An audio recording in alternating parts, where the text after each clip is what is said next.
It was April 10th, 1985, when I walked through the door of the Southwest Mississippi Regional Medical Center. The title of the building was longer than any wing of the hospital.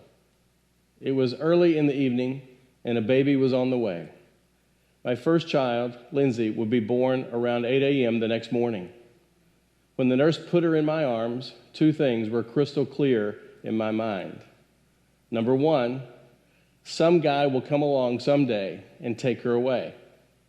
Number two, the entire universe had changed forever.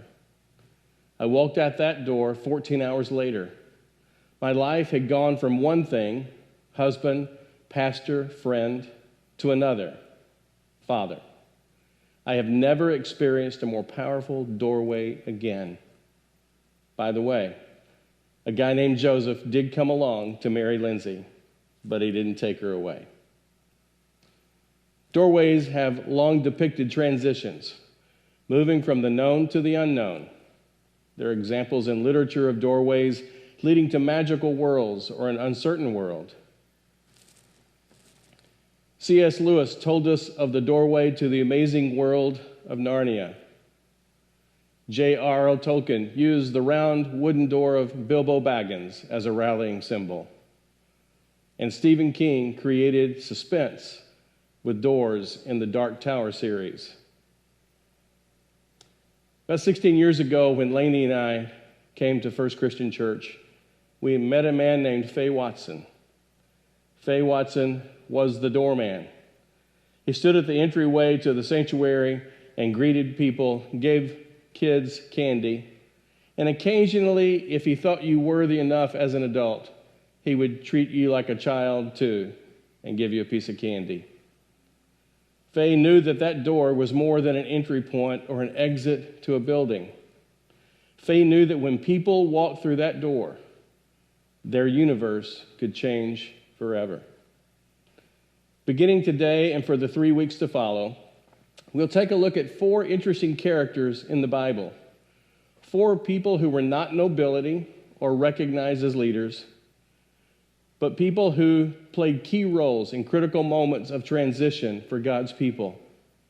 My hope is that we can take away one key insight from each character that will support our efforts during this time of transition for First Christian Church, for our community, and the world. Over the last couple of years, our world has been chaotic, from politics, the pandemic, and more. We've wondered, where are we going?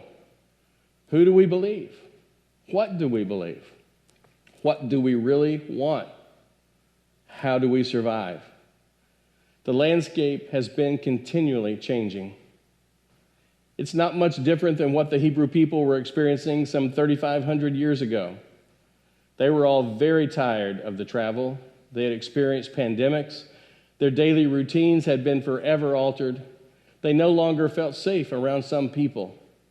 They argued among themselves and debated the facts. In the 13th chapter of Numbers, we're told the details. First, let's set the stage. Let's have a quick recap from a beginning point when Moses encounters God in the burning bush. Then Moses and Aaron meet and join together to make the pitch to Pharaoh. Then the plagues come. Then another plague. Another plague. Then Passover is instituted. And then another plague. The Exodus finally begins. Then we have the 10 Commandments. The second law giving. More laws, ordination of priests, more laws, census, more laws, complaining and bickering, and finally on the edge of the promised land. We'll pick back up with their story in a few minutes, but first, let's talk about group projects. Delaney and I have often commiserated about the group projects you had in school where you get several people together and somehow you were at the mercy of the weakest link to finally get a grade on that particular project. We see projects in churches and with committees. Back when I was working on my doctorate at Golden Gate Seminary in California, I had the opportunity to be in group settings and study sessions with a number of the other students. Because of being on the West Coast, A lot of the population was Asian and other parts from the Far East and even the Middle East. We would have group projects and gather together and put a report back together, and when they started sharing, some of them started sharing what we had learned and what we had heard and what we'd agreed upon, it didn't sound like I'd been in the same conversation. You see, they had experiences that were different and informed our conversations differently. Group projects can be challenging in school, in churches. One of the biggest places we find a group project that carries great weight is with juries. It's amazing that juries can ever reach a unanimous verdict about anything. Now back to the wilderness.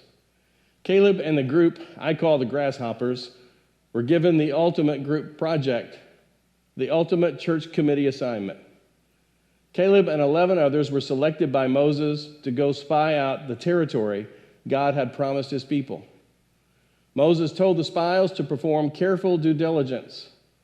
He wanted them to bring back evidence from the land of milk and honey. It was time, he thought, to claim the promise from God's letter of intent.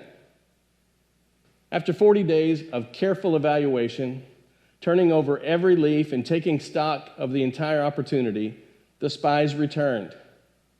When a handful of the team began to give their oral report, guess what? Others on the team didn't agree with what was being said.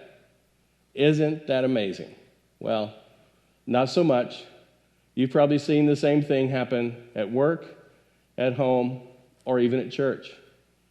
The whole group assigned with a task prepares the report, and there's disagreement about what they've seen, about what they understood, about what they experienced.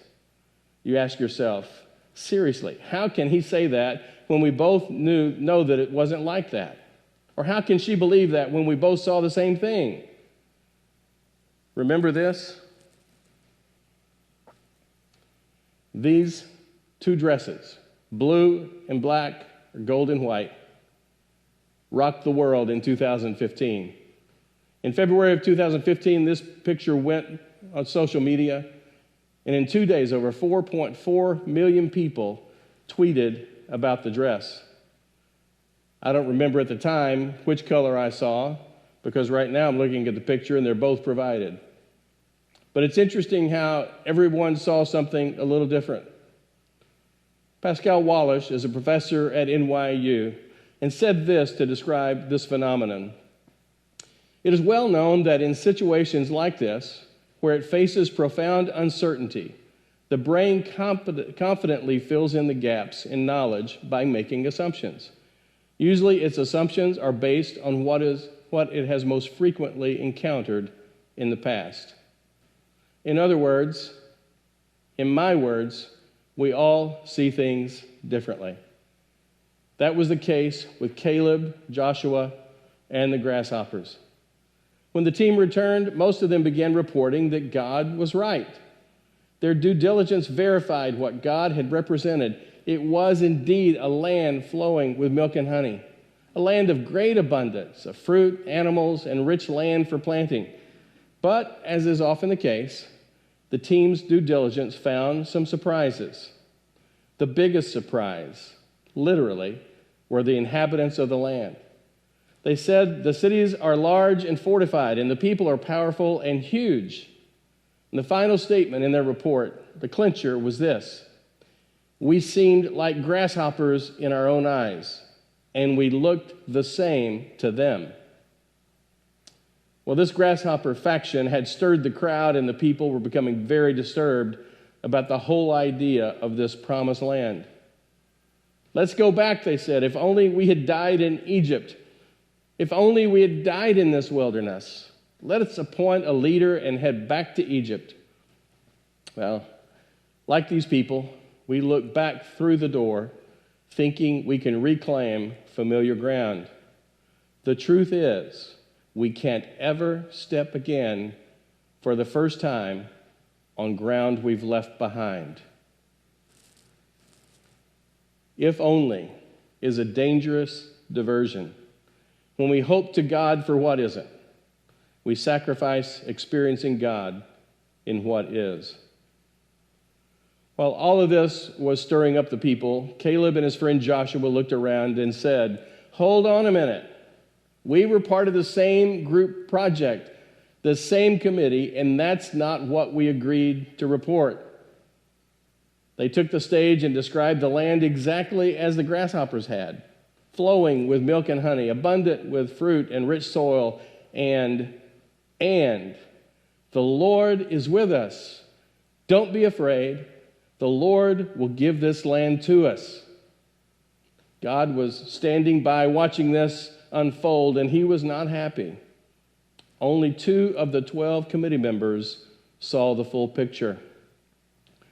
Let's go back to Wallach's statement. When the brain faces profound uncertainty, it fills in the gaps by making assumptions. Well, 10 of the 12 had a gap of uncertainty and filled it in. You know what Caleb and Joshua had that the others didn't? The God factor. That key piece of information that changes everything. That puzzle piece that completes the picture. In other words, debate over. End of discussion. The dress is whatever color God says it is. I've had a little fun with the dress illustration, but this is very serious.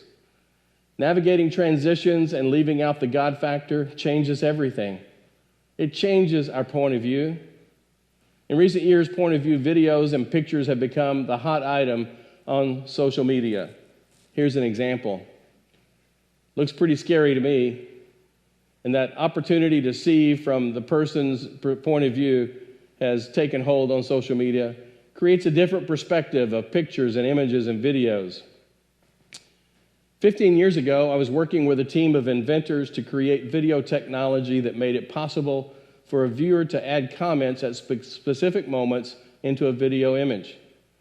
We worked with the UK football staff to use the commenting tool for game tapes sent to the players.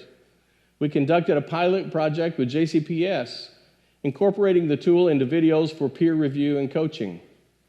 Eventually, the economic crisis of 2008 ended our run, but the product was based on one scientific fact.